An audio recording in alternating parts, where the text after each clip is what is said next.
Hey, Brad Fanter here again.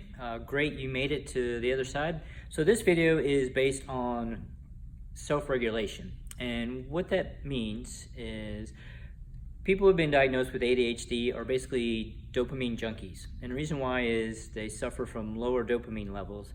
So they're always looking for the next thing to get that dopamine spike. That's why, especially like in a lot of kids, they have a tendency, they're always moving around or changing from one thing to another quickly, is because they're getting that dopamine rise because they're tapping their interest, kind of like, what is that? What is this? And so it makes it a challenge for them to focus for longer periods of time unless something is very interesting to them, kind of a deficit of interest, so to speak.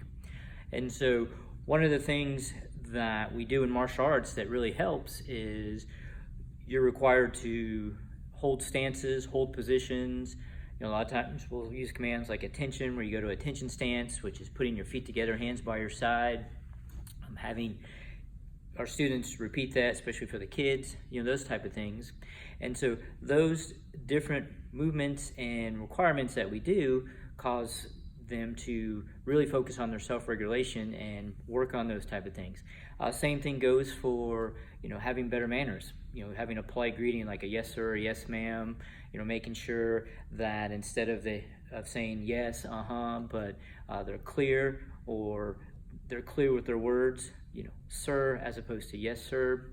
Even little things from manners, holding the door open for people, putting their bags in certain places, keeping things organized. All these little things that we do in our martial arts program are very specific and are very beneficial for anyone who has ADHD, because it helps with that self-regulation, and it basically naturally puts systems into place where you don't have to think about it, where you just do it. And that's one of the things that makes it difficult, is with someone with ADHD, if it's not interesting or it gets overwhelming, then it's real easy to just kind of give up, shut down.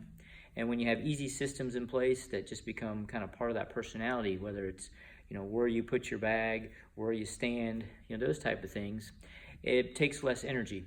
And if you think about it, think of the average person having a 5-gallon bucket, and that's how many decisions and just tasks and things they can do in one day without being recharged, whether it's a nap or doing something completely different, whatever it might be. Where you take someone with ADHD and they have half that, maybe a 2.5-gallon bucket, so it fills up a lot quicker. And if they don't have any type of rest or something to kind of rest the brain, then they'll get exhausted and just kind of fall apart or shut down.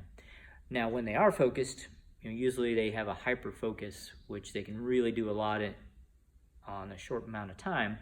The difference is they need those breaks to recharge, and that also is why a lot of people with ADHD are sugar junkies, because again, that's a quick spike of dopamine that rushes really fast and gets them back where they're focused or gets them back interested. Of course, unfortunately, it's a short-term fix.